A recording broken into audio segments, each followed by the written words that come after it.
প্রিয় শিক্ষার্থী বন্ধুরা, আমরা গত ক্লাসে শিখেছিলাম যে এমএস ওয়ার্ডের মধ্যে আপনি হোমের কাজ শিখেছিলাম। আরও গুরুত্বপূর্ণ কিছু টিপস দিচ্ছি আপনি কিভাবে কাজ করতে পারেন।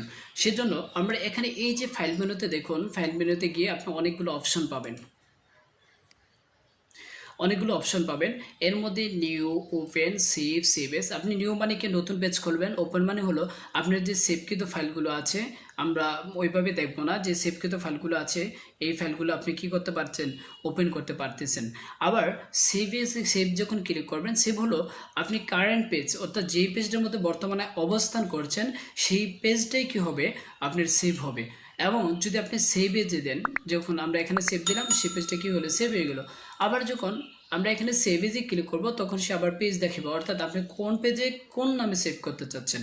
আপনি যদি এখানে ক্লিক করেন, ক্লিক করার পরে আপনি যখন কোনো নাম দিয়ে সেভ করবেন, যে ডেস্কটপে দিলাম, দেওয়ার পর আপনি যে কোনো একটা ফাইল সিলেক্ট করলেই হবে। তো আমরা ডেস্কটপে দিয়ে আলাউদ্দিন 1 আছে, আপনি আলাউদ্দিন 2 দিতে পারেন, ইচ্ছা আপনার নাম দিতে পারেন, দিয়ে সেটা সেভ দেবেন, আপনি ডেস্কটপে ফাইলটা পেয়ে যাবেন।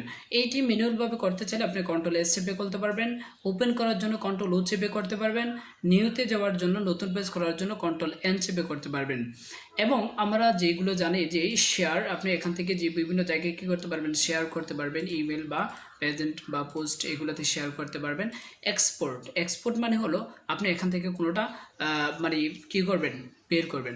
এর জন্য আপনি এই যে দেখুন ক্রিয়েট এ পিডিএফ, আপনি এখানে ক্লিক করলে আপনার এই যে ফাইলটা পিডিএফ আকার হয়ে আপনি যে কোনো জায়গায় দিতে পারবেন। অর্থাৎ পিডিএফ মানে হলো আপনার নিশ্চয়ই বুঝতে পারছেন, এরকম একটা ফাইল আসবে যেটা ব্রাউজারে ওপেন হবে, আপনার মাইক্রোসফট ওয়ার্ডে আর ওপেন হবে না। এখানে অ্যাকাউন্ট আছে, অ্যাকাউন্ট করতে পারবেন। এখানে আছে এখানে অপশনাল কি আসলে আপনার কোনো কাজ নেই, এখানে কোনো প্রয়োজনও নেই। আমরা গুরুত্বপূর্ণ একটি কাজ শিখবো, যেটা হলো আমরা যদি এখানে অপশনে যাই, অপশনে যাওয়ার প্রয়োজন নেই, আমরা অপশনের আগে এই কাজটা পেয়ে যাব। তো আমরা যদি এখানে দেখুন যে protect document, insert document, manage document, আরও অনেক কিছু আছে। তো আমরা যেটাতে যাব, যে এখানে ক্লোজ মানে হলো দ্রুত পেজটা ক্লোজ হয়ে যাবে, আপনি বের হয়ে যেতে পারবেন। তো আমরা যদি আবার এই পেজটা আবার ওপেন করি একটু, এই যে আমরা যদি এই পেজটা ওপেন করি, আমরা এখান থেকে যেতে হবে যে আলাউদ্দিন 1, এই যে আলাউদ্দিন 1 পেজটাতে গেলাম, যাওয়ার পরে আমরা এই পেজটা ওপেন হচ্ছে। এখন প্রিয় শিক্ষার্থী বন্ধুরা, আমরা আরও কিছু শিখছি যে এখানে প্রিন্টের কাজটা খুবই গুরুত্বপূর্ণ।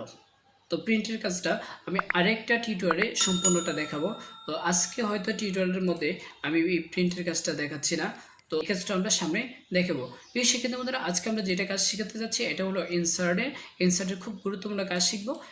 ইনসার্টের কাজ শিখতে এখানে হচ্ছে কভার পেজ হলো আপনি যখন কোনো বইপত্র লিখবেন তখন সেখানে কি আছে, কভার পেজ দিতে পারতেছেন, এইগুলো হলো কভার পেজ। আপনি এখানে একটা ক্লিক করে সে একটি কভার পেজ নিয়ে নিবে। এখানে আপনি এডিট পোর্শনে টাইটেল বসাতে পারেন, এখানে কাজ করতে পারবেন, এখানে কাজ করতে পারবেন। এই শিক্ষিত বন্ধুরা, আমরা আরও কিছু জিনিস শিখতেছি, এটা আমরা কেটে দিলাম। তো কেটে দেওয়ার পরে আমরা আরও কিছু লিখে নিচ্ছি।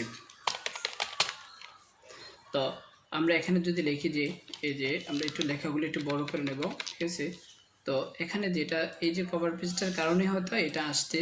তো আমরা এই কথা হলো যে এই কভার পেজটা একটু কেটে দিই, এটা প্রয়োজন নেই। এই যে আমাদের আলাউদ্দিন আইটি এসে পড়লো, কারণ কভার পেজের কারণে আপনি লেখাটা কি করবে না, আসবে না, ওইটা কেটে দিতে হবে। কেটে দেওয়ার জন্য আপনি ওইটাতে এই যে দাগটাতে ক্লিক করে আপনি কি করতে পারেন, এটা কি শুধু ডিলেট পোর্শনে ক্লিক করলে আপনি মানে এটা কেটে যাবে।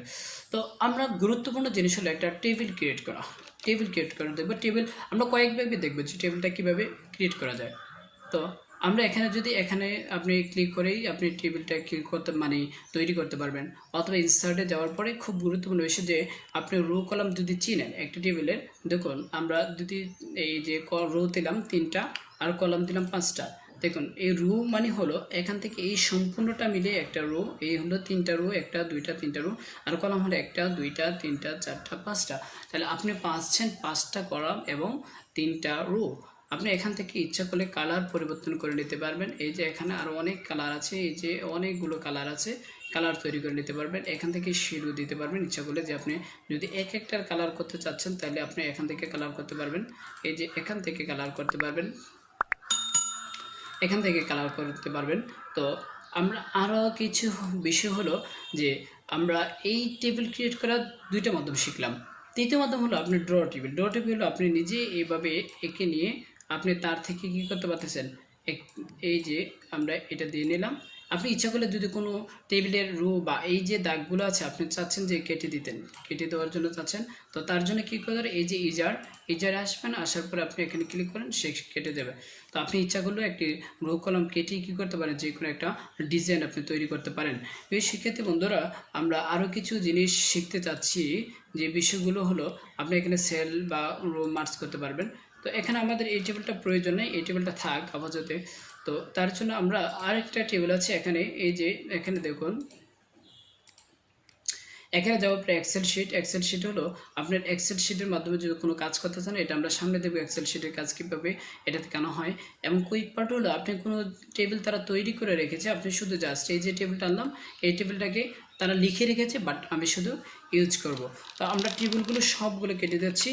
আমাদের আজকের ভিডিওটি এখানের মধ্যে সীমাবদ্ধ রাখবো ইনসাইডে, এবং পরবর্তী ভিডিওটি হচ্ছে কীভাবে আপনি একটি পেজকে প্রিন্ট করতে যাবেন। তো সেক্ষেত্রে আমাদের আজকের ভিডিওটা এখানটাই। Thank you so much for watching my video.